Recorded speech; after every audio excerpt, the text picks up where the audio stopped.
ಅವಳಿಗೆ ಅಂತಕ್ಕಂಥ ಗ್ರಾಮ ಜಮಖಂಡಿ ತಾಲೂಕಿನಲ್ಲಿ ಆ PKPS ನಲ್ಲಿ ಎಷ್ಟು ವಹಿವಾಟು ಇರಬೇಕು ಸನ್ಮಾನ್ಯ ಸಭಾಪತಿಗಳೇ?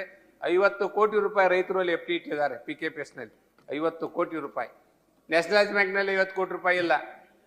ಎಷ್ಟು ಲಾಭ ಮಾಡಿದ್ದಾರೆ ಅವರು ಅಂತಂದ್ರೆ 1 ಕೋಟಿ 10 ಲಕ್ಷ ರೂಪಾಯಿ ಲಾಭ ಮಾಡಿದ್ರು.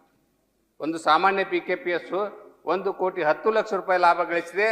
ಸೆಂಟ್ರಲ್ ಗೌರ್ಮೆಂಟ್ದವರನ್ನು ಗುರುತಿಸಿ ಅಮಿತ್ ಶಾಜಿ ಅವರನ್ನು ದೆಹಲಿ ಕರೆಸಿ ಸನ್ಮಾನ ಮಾಡಿದ್ದಾರೆ. ಇಂಥ PKPSಗಳು ನಮ್ಮ ಮುಂದೆ ಇದ್ದಾವೆ, ನಮ್ಮ ಕಣ್ಣು ಮುಂದೆ ಇದ್ದಾವೆ.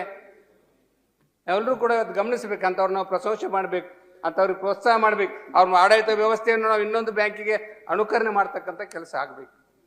ಅಂತಲೇ ನಾವು 3 ಜನರನ್ನು ಕಳಿಸಿಬಿಟ್ರೆ ಆ ಸಂಸ್ಥೆಗೆ ಏನಾಗ್ತಾ ಇದೆ, ಆ ಸಂಸ್ಥೆ ವ್ಯವಸ್ಥೆ ಏನಾಗ್ತಾ ಇದೆ ಅಂತಕ್ಕಂಥದ್ದು ನಾವು ಗಮನಿಸಬೇಕಾಗ್ತದೆ ಸನ್ಮಾನ್ಯ ಸಭಾಪತಿಗಳೇ. ಹಾಗೆ ಇವತ್ತು ಅನೇಕ PKPSಗಳಲ್ಲಿ ಕೂಡ ಅವ್ಯವಹಾರಗಳು ಕೂಡ ಆಗಿದ್ದಾವೆ.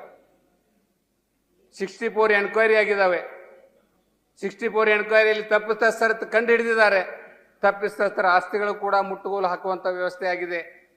ನಾಮಿನೇಟ್ ಮಾಡಿರ್ತಕ್ಕಂಥ ಸದಸ್ಯರ ಆಸ್ತಿಗಳನ್ನು ನೀವು ಮುಟ್ಟುಗೋಲು ಹಾಕ್ತೀರಾ ಅಥವಾ ಚುನಾಯಿತರಾದ ಸದಸ್ಯರಷ್ಟೇ ಮುಟ್ಟುಗೋಲು ಹಾಕ್ತೀರಾ ಅಂತಕ್ಕಂಥದ್ದು ಈ ಬಿಲ್ನಲ್ಲಿ ಯಾವುದೇ ಸ್ಪಷ್ಟತೆ ನನಗೆ ಕಂಡು ಬರ್ತಾ ಇಲ್ಲ. ನಾಮನಿರ್ದೇಶಕ ಆಗಿರ್ತಕ್ಕಂಥ ಸದಸ್ಯನಿಗೂ ಕೂಡ ಆ ಸಂಸ್ಥೆಯಲ್ಲಿ ಏನಾದರೂ ಅವ್ಯವಹಾರ ಆದರೆ ಹೇಗೆ ಚುನಾಯಿತ ನಿರ್ದೇಶಕರ ಮೇಲೆ ನೀವು ಆಸ್ತಿಯ ಮೇಲೆ ಮುಟ್ಟುಗೋಲು ಹಾಕ್ತೀರಿ, ವಸೂಲಿಗೆ ರಿಕವರಿ ಹಾಕ್ತೀರಿ, ಈ ನಾಮಿನೇಟ್